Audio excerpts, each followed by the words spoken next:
Halo, selamat malam pemirsa. Selamat datang di iNewsroom bersama saya Nadia Valeri. Kami akan membahas berita utama secara mendalam, komprehensif, dan tentunya eksklusif. Sebagai pembuka iNewsroom kali ini, kami memiliki informasi. Sebuah tempat usaha laundry di Desa Medang, Kabupaten Tangerang ludes terbakar. Warga sempat mendengar suara ledakan dari lokasi kebakaran.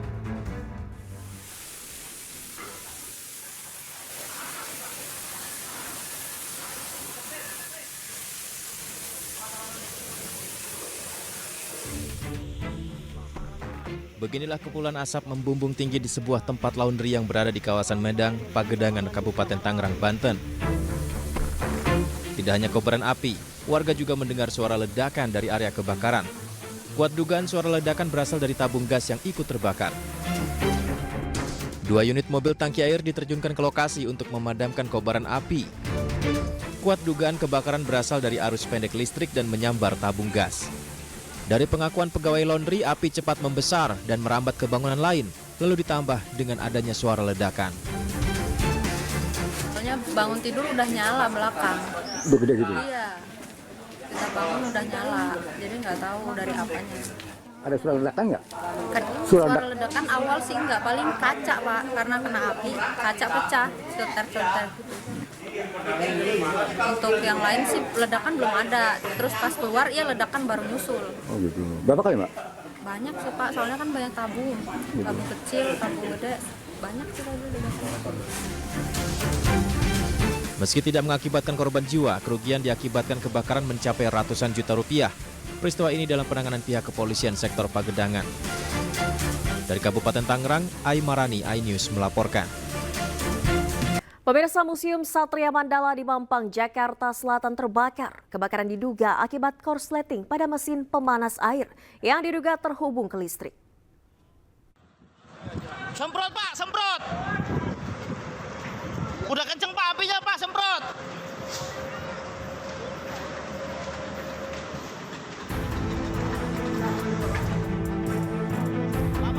Area kantin Museum Satria Mandala Mampang Prapatan, Jakarta terbakar. Saat kejadian, kondisi kantin sedang tidak beroperasi.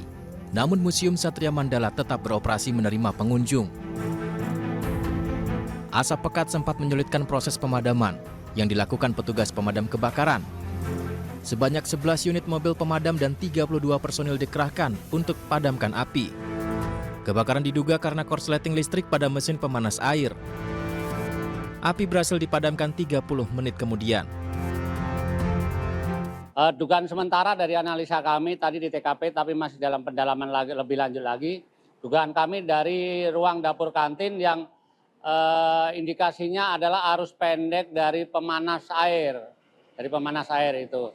Kebetulan kantin itu kan kondisinya tertutup Pak, tertutup. Jadi tidak ada saksi mata yang melihat langsung kejadian tersebut. Meski bagian kantin ludes terbakar, namun api tak sampai menjalar ke area museum. Tidak ada korban jiwa maupun luka dalam peristiwa ini. Sempat ditutup sementara, namun kini Museum Satria Mandala telah beroperasi kembali. Dari Jakarta, Rizky Falufi, iNews melaporkan.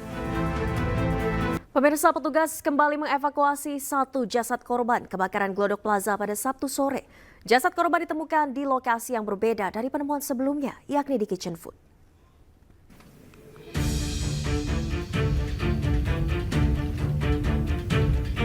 Petugas kembali mengevakuasi satu jasad korban kebakaran Glodok Plaza pada Sabtu sore. Petugas pemadam kebakaran menyebutkan jasad korban yang dievakuasi ditemukan dalam kondisi tidak utuh. Jasad ke-8 ini ditemukan di tempat berbeda dari lokasi penemuan sebelumnya, yakni di Kitchen Food. Sementara itu, usai penemuan jasad ke-8 tersebut, proses pencarian dihentikan sementara karena struktur gedung membahayakan atau rapuh.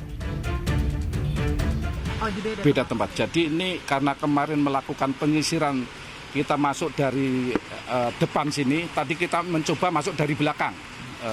Ini tadi kan sempat kita hentikan kan, mengingat yang struktur dari bangunan itu kan udah panas sekian, itu membahayakan bagi kita tim penyelamat.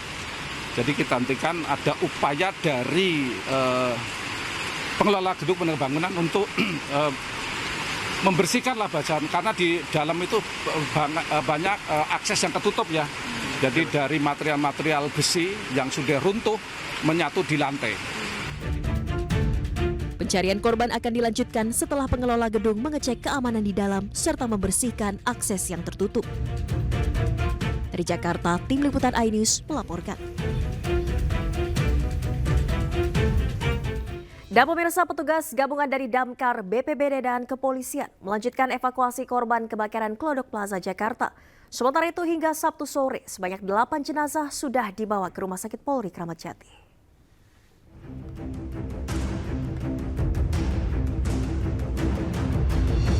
Petugas gabungan dari Damkar, BPBD, dan kepolisian melanjutkan evakuasi korban kebakaran Glodok Plaza Jakarta. Kepolisian memastikan akan menggelar olah TKP kebakaran untuk mendalami penyebab kebakaran.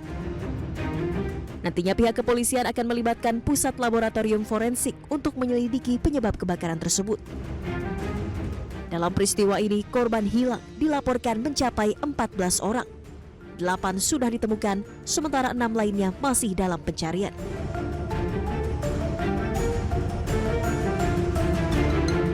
Sementara itu hingga kini total 8 kantong jenazah yang dibawa ke Rumah Sakit Polri Kramat Jati untuk diidentifikasi. Petugas masih melakukan proses identifikasi terhadap 8 jenazah korban. Proses identifikasi akan dilakukan hingga 2 pekan karena kondisi tubuh korban yang sudah tak utuh. Hingga kini petugas kepolisian masih menunggu keluarga korban untuk melapor ke pos antemortem di Rumah Sakit Polri Kramat Jati. Dari Jakarta, Tim Liputan iNews melaporkan. Dan pemirsa, keluarga korban kebakaran Glodok Plaza Jakarta Barat kembali mendatangi Rumah Sakit Polri Kramat Jati pada Minggu siang. Mereka menyerahkan data antemortem korban yang diperlukan untuk proses identifikasi.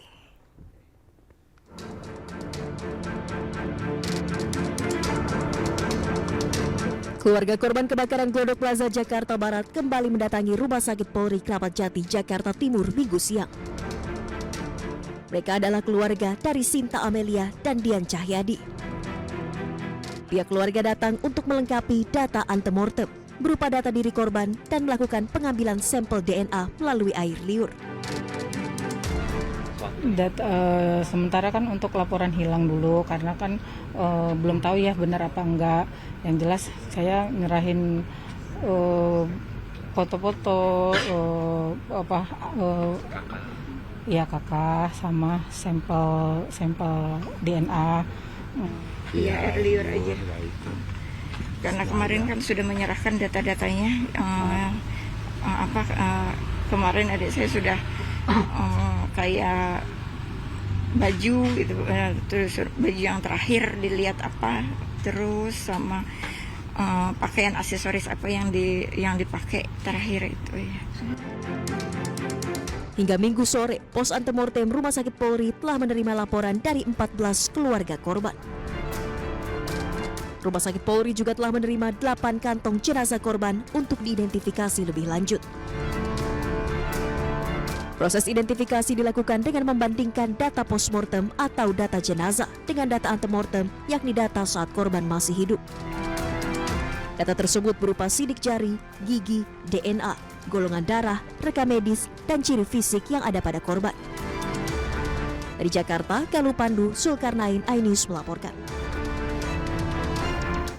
Dan pemirsa, untuk mengetahui update terkini, kita akan langsung bergabung bersama rekan Salam Rahmat yang berada di lokasi kebakaran Glodok Plaza Jakarta Barat dan juga rekan Hamzah Hasibuan di Rumah Sakit Polri Kramat Jati Jakarta Timur.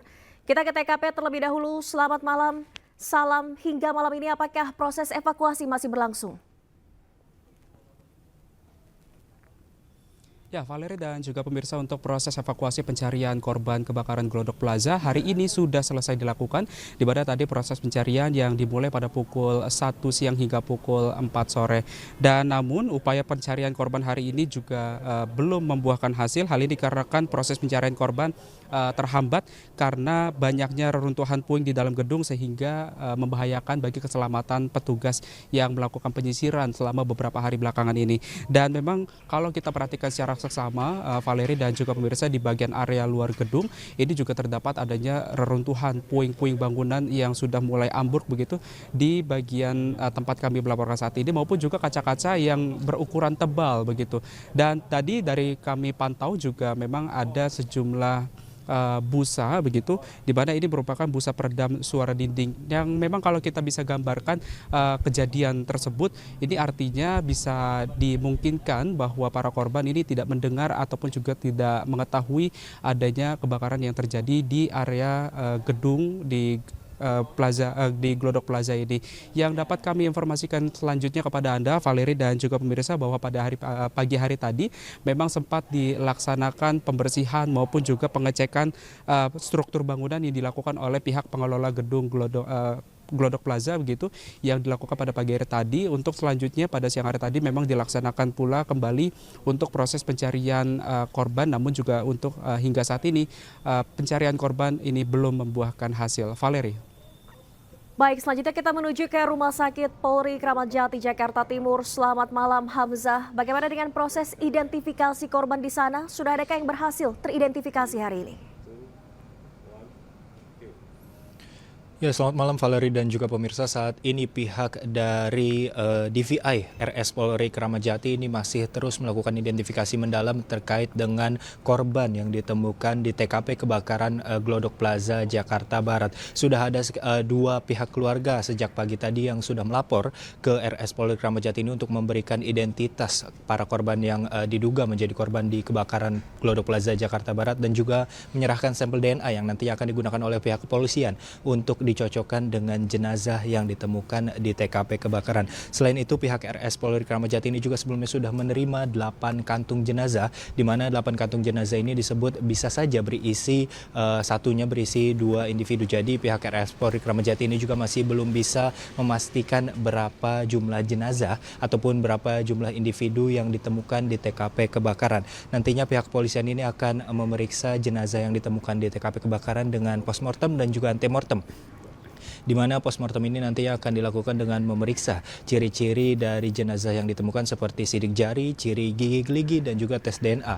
Selain itu, tes antemortem juga ini akan dilakukan dengan cara mencocokkan identitas para korban yang ditemukan dengan laporan dan identitas yang disampaikan oleh pihak keluarga maupun institusi terkait. Selain itu, nantinya tes DNA yang dilakukan oleh pihak RS Polri Kramat Jati ini juga disebut akan memakan waktu paling cepat maksud kami selama 7 hari. Selain itu, pihak kepolisian juga menyebut bahwa terdapat beberapa korban yang berasal dari kru pesawat, di mana nantinya RS Polri Kramat Jati ini akan melakukan ataupun bersurat kepada Balai Kesehatan Penerbangan untuk mendapatkan identitas para korban yang diduga kru pesawat yang menjadi korban di kebakaran Glodok Plaza, Jakarta Barat. Sebelumnya, Valeri dan juga pemirsa, Kabid DVI Drodokpol Pusdokes Mabes Polri Kombes Ahmad Fauzi ini juga menghimbau kepada masyarakat jika masih memiliki kecurigaan keluarga masih menjadi korban, ini bisa langsung dilaporkan ke posko DVI Polri. Sementara itu, Valeri.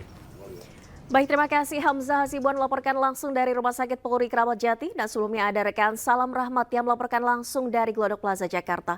Selamat bertugas kembali rekan-rekan, selamat malam. Pemirsa, sebelumnya kebakaran hebat menghanguskan 3 lantai di gedung Glodok Plaza, Jakarta Barat pada Rabu malam. 14 orang dilaporkan hilang, 8 diantaranya ditemukan tewas. Sementara penyebab kebakaran masih diselidiki.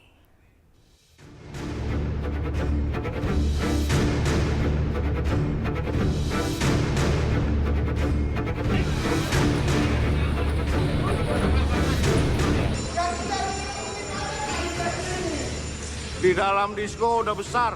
Inilah detik-detik saat api pertama kali muncul di diskotek Tiara yang terletak di lantai 8 gedung Glodok Plaza, Jakarta Barat, Rabu malam. Bunyi alarm menggema di seantero gedung sementara petugas berupaya memadamkan api.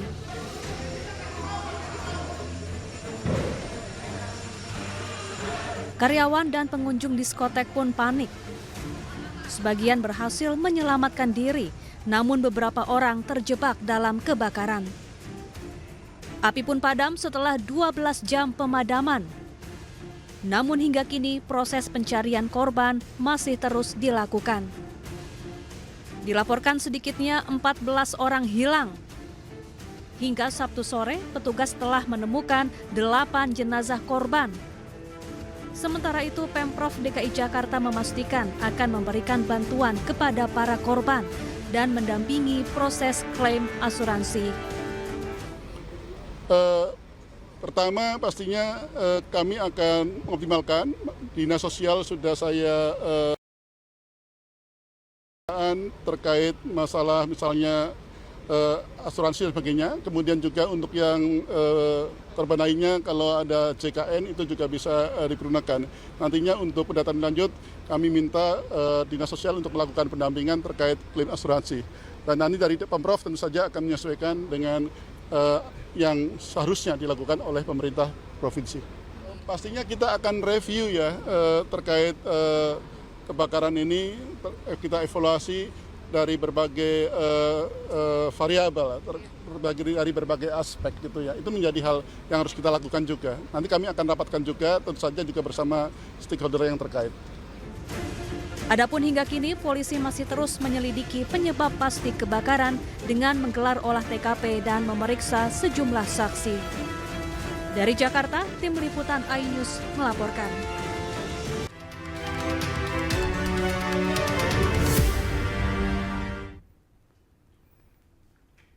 Terima kasih Anda masih di iNewsroom. Pemirsa, usai diperiksa selama 24 jam, pelaku pembunuhan Satpam oleh majikan Abraham Felix resmi ditetapkan sebagai tersangka oleh Satreskrim Polresta Kota Bogor, Jawa Barat. Motif pelaku pembunuhan membunuh korban karena sakit hati sering dilaporkan pulang malam kepada ibu pelaku.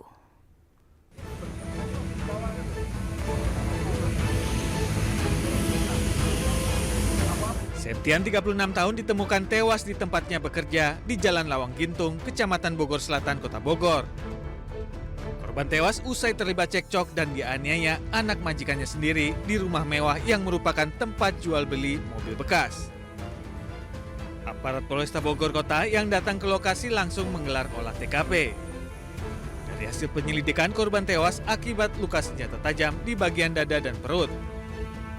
Karena kepentingan penyelidikan, jasad korban dibawa ke Rumah Sakit Polri Kramat Jati untuk diautopsi. Orangnya begitu Pak, emang nggak ada stres. Oh gitu, stres seperti apa? Stresnya bisa diceritain nggak Mas? Itu stresnya penyakit atau memang dia temperamen? Temperamen juga, penyakit juga. Jadi emang udah watak emaknya turunan dari emaknya ini juga kan. Dia kayak belakangan mental gitu orangnya. Dia pernah diapain sama? Ya, sering disiksa, ditipukin segala macam. Kalau salah jalan dulu kan saya supirin dia. Aparat Satreskrim Polresta Bogor Kota resmi menetapkan Abraham Felix sebagai tersangka dalam kasus pembunuhan Satpam bernama Septian. Petugas juga menemukan sebilah pisau yang digunakan Felix saat menghabisi nyawa korban di rumahnya. Dari hasil pemeriksaan, motif tersangka membunuh korban lantaran sakit hati karena korban sering mengadu kepada ibu tersangka. Hasil tes urin tersangka juga terbukti positif menggunakan narkoba jenis Sinte. Itu kita sudah melakukan otopsi, kemudian saat ini tersangka sudah kami tetapkan dengan melalui proses gelar. Dikarenakan sakit hati, karena korban ini sering melaporkan tersangka yang sering pulang malam kepada orang tuanya. Atas perbuatannya, tersangka dijerat pasal 338 KUHP dan terancam hukuman 15 tahun penjara. Dari Bogor, Jawa Barat, Andi Firmansyah, iNews melaporkan. Kita ke informasi lainnya pemirsa, anggota Brimo Polri yang bertugas dalam operasi Damai Kartens di Papua gugur saat bertugas.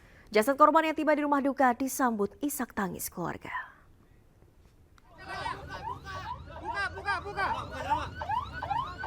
La ilaha illallah, la ilaha illallah, la ilaha illallah. Isak tangis keluarga pecah saat jenazah Brigpol Anumerta Iqbal Anwar Arif Harahap tiba di rumah duka di Kelurahan Jakasetia, Kota Bekasi Sabtu malam. Rekan-rekan korban di Satuan Brimo Polri juga berdatangan untuk berbela sungkawa. usai disemayamkan di rumah duka, pihak keluarga langsung menggelar tahlil dan doa bersama. La ilaha illallah, la ilaha illallah. Rencananya, jenazah korban akan dimakamkan di TPU Polri, Cikeas, Kabupaten Bogor, Minggu pagi. Puskesmas.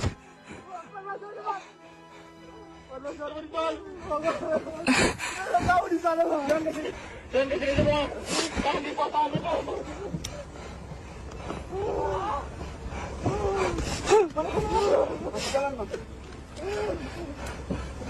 Sebelumnya, Brigpol Anumerta Iqbal Anwar Arif Harahap meninggal dunia setelah ditembak di bagian leher oleh separatis Papua saat patroli rutin di wilayah Yalimo, Papua, Jumat sore. Korban yang melintas dengan anggota Satgas Damai Kartens diserang dari arah tebing. Dari Bekasi, Jawa Barat, Rahmat Hidayat, iNews melaporkan.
Pemirsa, pembongkaran pagar laut di kawasan Tanjung Pasir, Tangerang ditunda sementara. Hal ini dikarenakan pembongkaran di hari pertama mengalami sejumlah kendala dan tengah dievaluasi. Pembongkaran pagar laut di kawasan Tanjung Pasir, Tangerang yang melibatkan pangkalan utama TNI Angkatan Laut dan masyarakat setempat saat ini ditunda sementara. Evaluasi pembongkaran pada hari pertama masih dilakukan karena pembongkaran di hari pertama terdapat sejumlah kendala dan kurang efektif. Ombak besar dan dalamnya pagar yang sudah tertanam menyulitkan proses pembongkaran. Di mana di hari pertama 600 personil TNI baru bisa mencabut pagar sepanjang 2,2 km dari total 30,16 km. Sembari menunggu hasil evaluasi TNI Angkatan Laut, sejumlah nelayan yang akan membantu pencabutan pagar menunggu terlebih dahulu dengan kapal-kapal di kawasan Tanjung Pasir, Tangerang, Banten. Nanti jam 10.30 ada lagi. Iya. Sementara itu, nelayan di pantai Tanjung Pasir, Kecamatan Teluk Naga, Kabupaten Tangerang bersyukur atas dibongkarnya pagar laut. Sebab keberadaan pagar laut telah menyulitkan nelayan dalam mencari ikan. Sebelumnya nelayan juga mengaku sulit untuk mengadu. Namun setelah viral dan menjadi sorotan media, pagar laut akhirnya dibongkar. Nelayan pun berharap pagar laut sepanjang 30,16 km ini bisa dibongkar seluruhnya agar aktivitas melaut bisa kembali normal. Sampai tercapai seperti kayak sekarang, bisa adanya pembongkaran itu. Sebelumnya benar-benar sangat alot, kita melapor sana sini pun itu nggak ada tanggapan, apalagi dari pihak kepala desa. 1-2 kali kita diketemuin, 2-3 kali, keempat kali itu kita ditinggal, nggak ada tanggung jawabnya, nggak ada respon apa yang diarahin ke kita itu nggak ada sama sekali. Ini khusus nelayan, bener nelayan, asli nelayan. Perangkat desa berarti sama sekali tidak ada? Tidak ada sama sekali. Sementara itu, Kadis Penal Laksma Ibade Wirahadi Arsanta menyebut proses pembongkaran pagar laut akan memakan waktu paling cepat hingga 10 hari tergantung kondisi cuaca. Pihaknya juga menyebut melibatkan nelayan dalam pembongkaran pagar laut tersebut. Selamat pagi pemirsa sekalian, saya sampaikan untuk pelaksanaan pembongkaran hari ini alhamdulillah berjalan lancar. Target kita untuk hari ini itu 2 km untuk membuka jalur. Targetnya untuk membuka jalur biar nelayan bisa melaut menangkap ikan. Dihadapkan dengan kondisi cuaca saat ini, memang ada kesulitan-kesulitan, tapi insya Allah mohon didoakan biar cuacanya bersahabat, biar bisa lebih cepat melaksanakan pembongkaran. Demikian.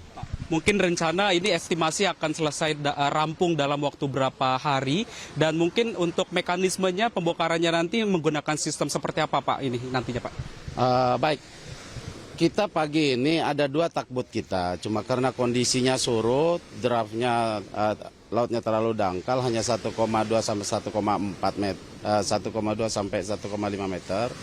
Harapannya kalau memang bisa, kondisinya hanya bisa kita menggunakan nelayan sama rip, skoci karet. Jadi tujuannya biar lebih aman untuk unsur-unsur kita yang membantu penarikan, pembongkaran. Harapan kami juga nanti mudah-mudahan nelayan makin banyak bergabung bersama kami untuk melaksanakan pembongkaran.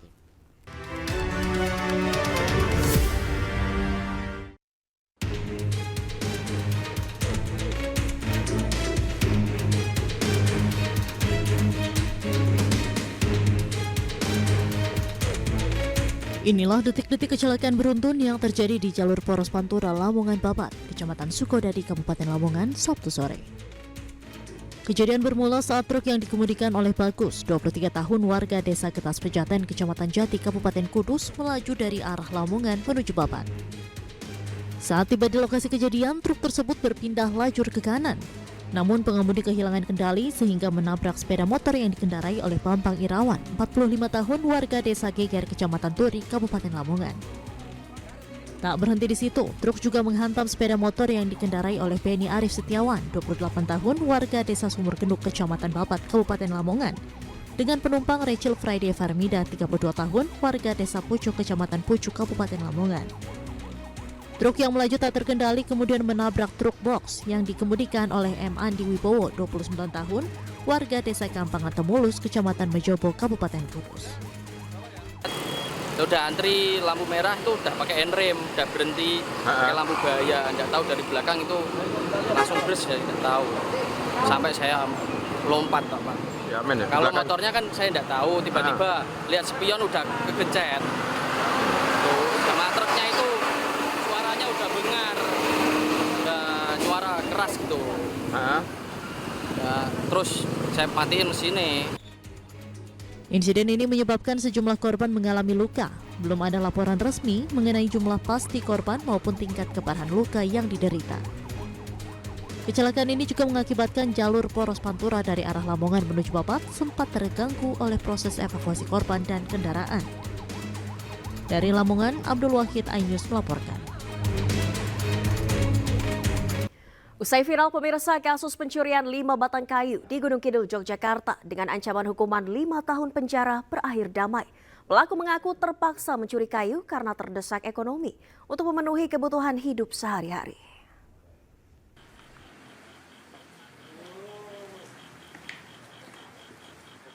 M, pria berusia 44 tahun ini diringkus polisi karena kedapatan mencuri 5 batang kayu di hutan negara Palian, Gunung Kidul, Yogyakarta. Pelaku pun dijerat dengan Undang-Undang Pencegahan dan Pemberantasan Perusakan Hutan dengan ancaman hukuman 5 tahun penjara. Pelaku mengaku terpaksa mencuri kayu karena terdesak ekonomi untuk memenuhi kebutuhan hidup sehari-hari. Pihak Balai Kesatuan Pengelolaan Hutan Yogyakarta sempat menolak adanya restoratif justice sehingga pelaku tetap diproses hukum. Untuk inisialnya saudara M, warga Panggang, umurnya 44 tahun. Dan itu dijerat pasal berapa, Pak? Jadi untuk pasalnya adalah pasal 82, Undang-Undang RI nomor 18 tahun 2013 tentang pencegahan dan pemberantasan perusakan hutan. Ancaman hukuman? Ancaman hukumannya 5 tahun. 5 tahun. Ini Pelaku dinilai merugikan negara hingga 2 juta rupiah.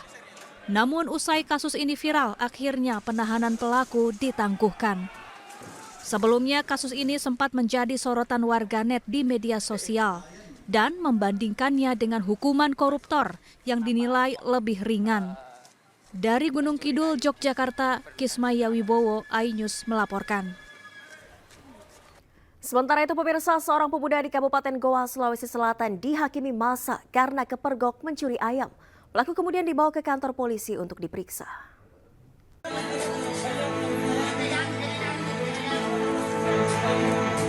Aksi pencurian ayam dipergoki warga di Bumi Lestari Limbung, Kecamatan Bajeng, Kabupaten Goa, Sulawesi Selatan. Warga yang geram dengan aksi pencurian ayam menghakimi remaja ini hingga babak belur. Warga kesal karena beberapa kali terjadi aksi pencurian yang dilaporkan. Menurut salah seorang warga, aksi pencurian ayam dilakukan oleh 2 orang, namun satu pelaku berhasil melarikan diri dari kejaran warga menggunakan sepeda motor. Diketahui peristiwa terjadi pukul 3 pagi. Banyak orang, jadi saya keluar rumah, saya lihat ada nih, saya bilang kenapa? Dibilang mencuri ayam Pak. Sekitar jam 3 teman warga. Sempat dimasak Pak oleh warga atau seperti apa? Kelihatan saya tidak lihat dimasak karena sudah ada di depan rumah itu, saya larang semua. Ada yang pukul, cuma saya lihat belur itu tadi itu. Sudah babak belur? Iya. Memang sudah ambil ayam warga atau seperti apa? Menurut keterangan warga sudah ambil itu ayam bangkok, kalau saya tidak salah 1 ekor itu. Guna penyelidikan, remaja yang tertangkap mencuri ayam dibawa ke Mapolsek Bajeng untuk menjalani pemeriksaan. Dari Kabupaten Goa, Sulawesi Selatan, Bukma, iNews melaporkan.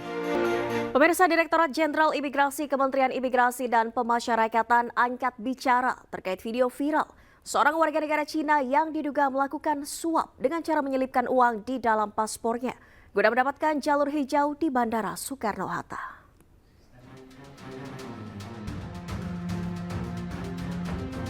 Dalam rekaman video yang viral di media sosial, terlihat seorang warga negara Cina sedang menyelipkan uang di dalam paspor miliknya.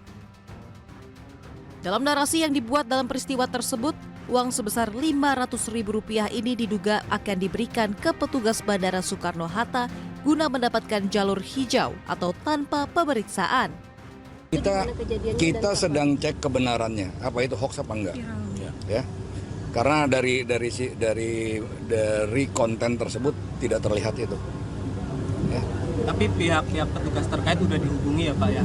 Sudah kita cek CCTV-nya, sudah cek orang, tinggal klarifikasi dari orangnya. Di mana sih Pak itu kalau boleh tahu viral videonya itu Pak? Kalau udah di Bandara Internasional Soekarno-Hatta. Informasinya setelah dilakukan pemeriksaan dipastikan video tersebut tidak benar. Hingga kini, Direktorat Jenderal Imigrasi Kementerian Imigrasi dan Pemasyarakatan meminta kepada pemilik konten untuk memberikan klarifikasi atas hal tersebut. Dari Jakarta, Radi Sanjaya, iNews melaporkan.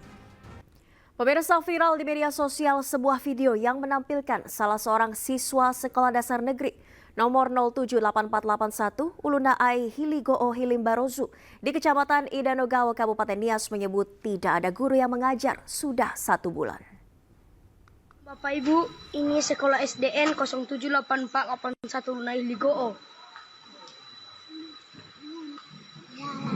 Ini keadaan gurunya, tidak ada gurunya sama sekali, tidak ada.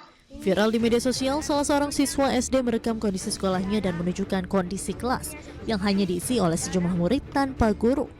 Bahkan dalam video, siswa tersebut memperlihatkan kondisi kantor guru yang kosong dan hanya terisi meja dan kursi.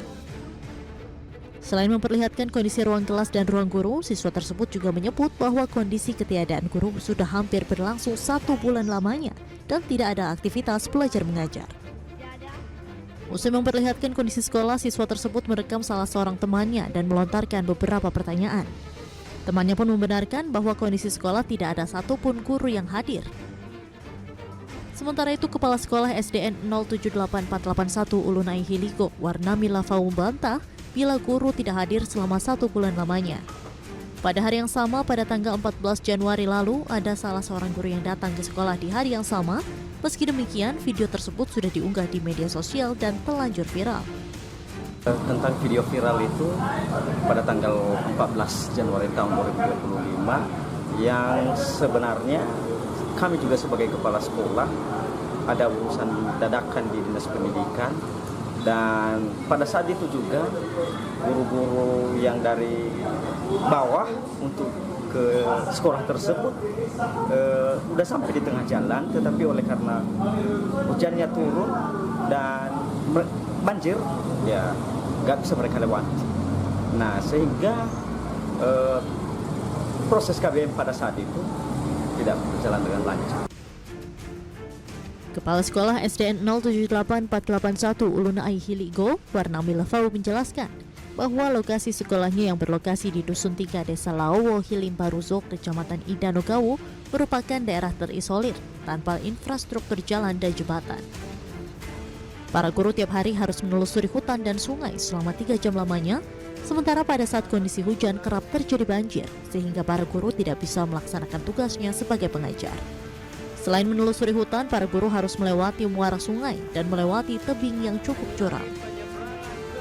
Dirinya berharap adanya perhatian pemerintah daerah untuk kondisi infrastruktur menuju lokasi sekolah, dan juga hingga saat ini Dusun 3 Ulunai Hiligo belum teraliri listrik. Dari Kepulauan Nias, Sumatera Utara, Iman Jaya Lase, iNews melaporkan. Kita ke informasi lainnya pemirsa. PJ Gubernur DKI Jakarta Teguh Setiabudi menerbitkan aturan poligami bagi ASN Pemprov Jakarta. Teguh menegaskan penerbitan aturan tersebut untuk mengatur pernikahan bagi aparatur sipil negara, termasuk mencegah nikah siri.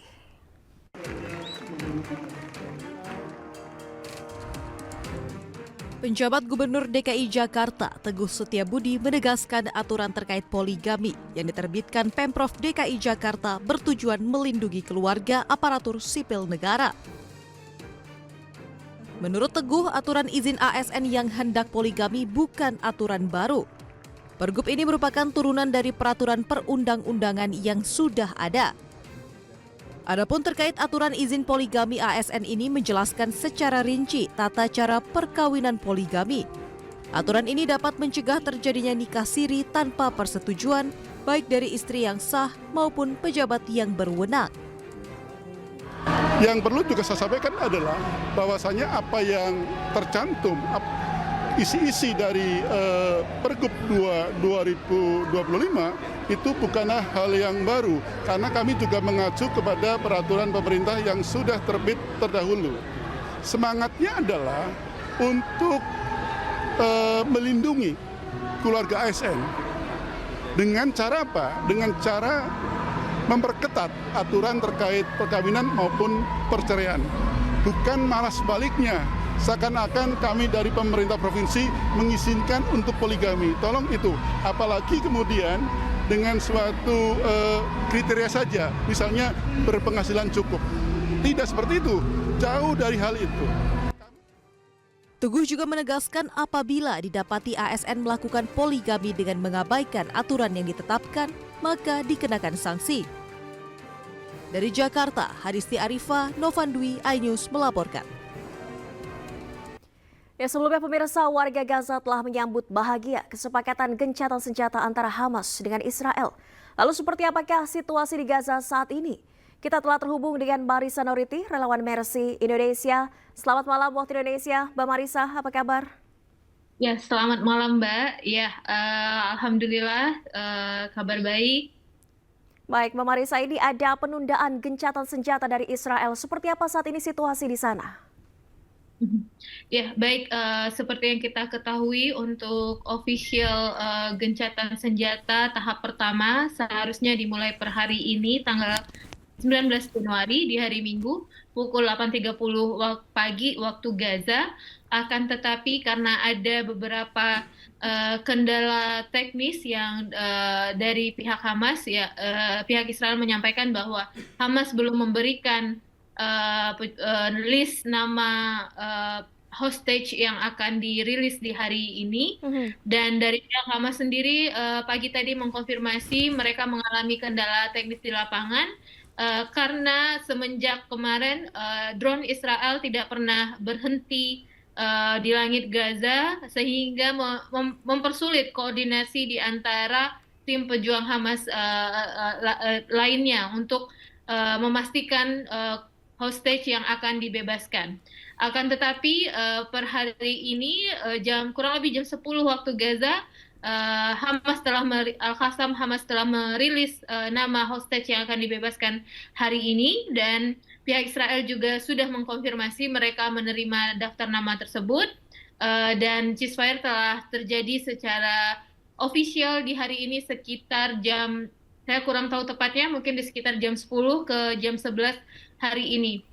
Tapi sangat disayangkan sekali menjelang ceasefire ini, sebelum tadi pihak Hamas memberikan daftar nama tawanan atau daftar nama hostage kepada pihak Israel, pihak Israel telah menyerang Gaza, di daerah Gaza City dan Northern Gaza, dan bahkan setelah ceasefire official, pihak Israel masih melakukan penyerangan yang mengakibatkan 19 orang dibunuh oleh Israel pada hari ini. Terhitung dari hari ini sampai jam 11.30, 19 orang Israel membunuh 19 orang. Baik, Mbak Marisa masih terhubung? Tadi ada gangguan sinyal, suaranya tidak terdengar. Baik, saya ulangi lagi. Tadi hingga sampai mana ya Mbak ya, yang terakhir? Oke, ini artinya gencatan senjata seharusnya sudah berlaku, tapi ternyata masih ada serangan dari Israel. Begitu Mbak Marisa? Ya, benar sekali. Gencatan senjata sudah berlaku mungkin sekitar jam 10 tadi, tetapi masih ada serangan dari Israel, dan hingga pukul 11.30 hari ini tercatat Israel telah membunuh 19 orang warga Gaza dan 36 lainnya luka-luka. Seperti itu. Baik, apakah ada keterangan resmi? Ini kan seharusnya gencatan senjata sudah berlaku. Kenapa masih ada serangan? Iya, Mbak. Saat ini saya ulang kembali, official ceasefire sudah tercapai di Gaza sekitar pukul 10 pagi waktu Gaza, dan Israel tetap masih melancarkan serangan yang mengakibatkan dibunuhnya 19 warga Gaza dan 36 korban lainnya luka-luka. Dan bisa saya informasikan, di samping serangan tersebut, tapi tidak mencegah optimisme warga Gaza untuk kembali melihat tempat tinggalnya masing-masing, tetapi masih terbatas karena masih ada checkpoint saat ini di Gaza yang hanya bisa melakukan pergerakan, yaitu di daerah Gaza Selatan menuju Rafah atau Khan Yunis, dan di daerah Gaza City menuju Beit Lahia atau Beit Hanun.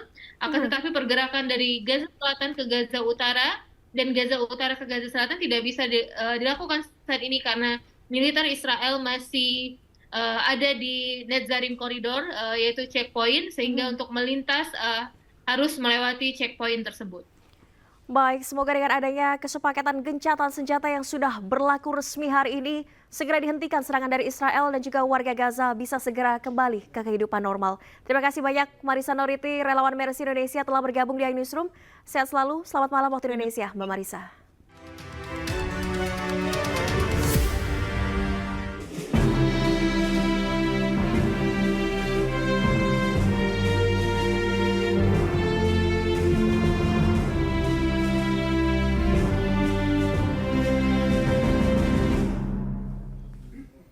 Pemirsa, pelantikan Presiden terpilih Amerika Serikat Donald Trump yang dijadwalkan pada Senin 20 Januari siang waktu setempat akan digelar di dalam ruangan, bukan di luar ruangan seperti biasanya. Perubahan dilakukan karena bahaya cuaca ekstrim yang tengah menyelimuti Washington DC. Digelarnya pelantikan Presiden Amerika Serikat Donald Trump di dalam ruangan akan menjadi momen pertama kalinya dalam 40 tahun terakhir, atau sejak pelantikan Presiden Ronald Reagan di tahun 1985. Dalam beberapa tahun terakhir, Presiden Amerika Serikat dilantik dari panggung sementara di West Lawn Gedung Capitol secara outdoor. Namun tahun ini pelantikan Trump akan dilakukan di dalam ruangan rotunda atau aula bundar di bawah kubah Kongres Gedung Capitol. Alasannya, cuaca di Washington pada hari pelantikan diperkirakan jauh di bawah titik beku dengan hembusan angin kencang dari kutub utara. Karena cuaca dingin, rakyat Amerika Serikat diimbau menonton prosesi pelantikan presiden melalui siaran langsung di televisi. We have tickets to stand here, but I don't think they're going to allow us here. So I heard on the news they're going to close this, so we can't physically come here. But even if we could, I don't know. We don't know right now what we're going to do. We may try to get into the arena with 200,000 other people. Okay. But yeah, otherwise we did have tickets to stand right where we're talking right now. But I haven't heard whether they're even going to allow us to come here because it's so cold. It'll be so cold. They may close us off, close the gates so we cannot get in here. If we can get in here, we'd probably come over here rather than watching on TV in the hotel. So I'd rather freeze and be here with people than sit in my hotel room and watch it on TV when we paid so much money to get here. Where do you come from? Not from Washington. Colorado. We live in Colorado, state of okay. Colorado. And you come here especially for inauguration. Yeah, only reason Wow. we're here. No other Excellent. reason. I've been here a lot, so I came here just for this. Okay. So, but now, and we were here 8 years ago for Trump's inauguration the first time. Yes. And we're right up there last 8 years ago, and we wanted to repeat it. And unfortunately, I don't think that's going to Keep happen. up the spirit. Yeah. Thank you, Dol. All right, thank you. Pemirsa, cuaca ekstrim dan hembusan angin kencang dari kutub utara membuat lokasi pelantikan Donald Trump terpaksa dipindah ke dalam gedung Capitol Hill. Dan berikut kita simak laporan pemimpin redaksi iNews Aiman Wicaksono langsung dari depan gedung Capitol Hill, Washington DC, Amerika Serikat. Sedianya pengucapan sumpah dilakukan di Capitol Hill dan dilakukan outdoor. Anda bisa melihat di sana itu ada semacam panggung dan lain sebagainya, tapi dibatalkan. Dan pengucapan sumpah Presiden ke-47 beserta wakilnya Donald Trump dan juga J.D. Vance itu akan dilakukan dari outdoor ke indoor karena situasi yang tidak memungkinkan. Ada hembusan angin Arktik yang sangat dingin dari kutub utara dan menyebabkan Washington DC saat ini minus hingga lebih dari minus 10 derajat Celcius. Ada kadang-kadang minus 2, minus 5, bahkan puncaknya nanti pada saat 20 Januari 2025 pada saat pelantikan perkiraannya minus 13 derajat Celcius. Sekarang minus 2 derajat sampai minus 5 derajat, Anda bisa melihat atau air kolamnya beku sama sekali, tidak ada air, semuanya mengeras. Dan ini LED atau display ya untuk kemudian dilakukan pada saat perayaan nanti, parade dan sebagainya sudah mulai diturunkan karena bata. Saya coba dekat.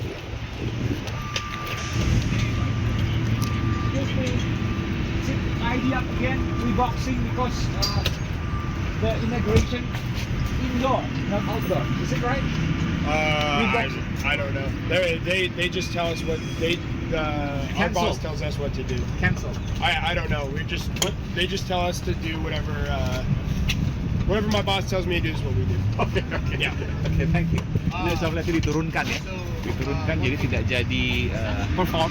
Ya, ini ada beberapa nanti parade dan lain sebagainya.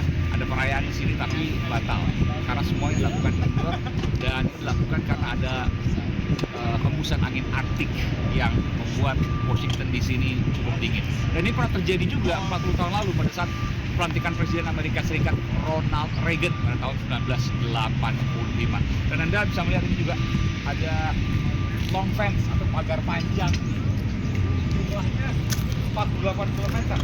Ini memutar atau kita katakan sebagai perimeter untuk mengamankan pelantikan. Tapi rupanya juga nanti apakah akan dicabut juga tidak, saya tidak paham ya.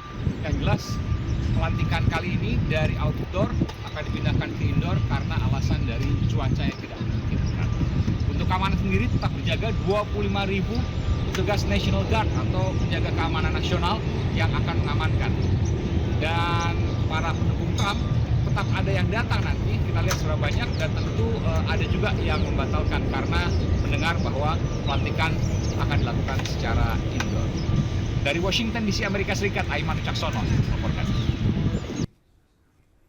Pemirsa, Presiden terpilih Amerika Serikat Donald Trump terbang ke Washington DC dari Florida jelang prosesi pengucapan sumpah jabatan pada Senin mendatang. Sementara pengamanan di Washington DC semakin diperketat jelang pelantikan Trump. Presiden terpilih Amerika Serikat Donald Trump bersama keluarga terbang ke Washington DC pada hari Sabtu pukul 4:30 sore waktu setempat. Menjelang upacara pelantikannya yang akan diselenggarakan pada Senin 20 Januari 2025 di gedung Capitol. Trump ditemani istrinya Melania dan putra mereka Barron menaiki pesawat angkatan udara dari Bandara Internasional Palm Beach, Florida. Sementara di Washington DC, keamanan telah diperketat menjelang pelantikan Donald Trump untuk yang kedua kalinya sebagai Presiden Amerika Serikat. Pelantikan akan digelar pada Senin 20 Januari 2025 siang.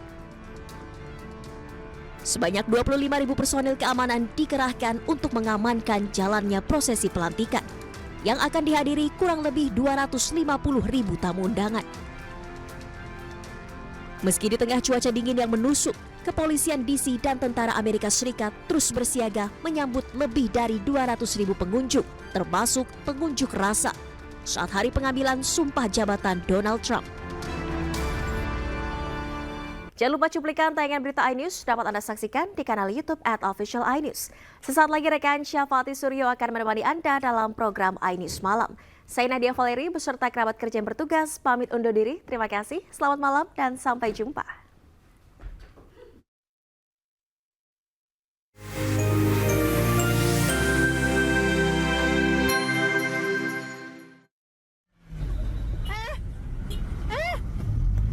Awas ya. Awas Bapak. Bel.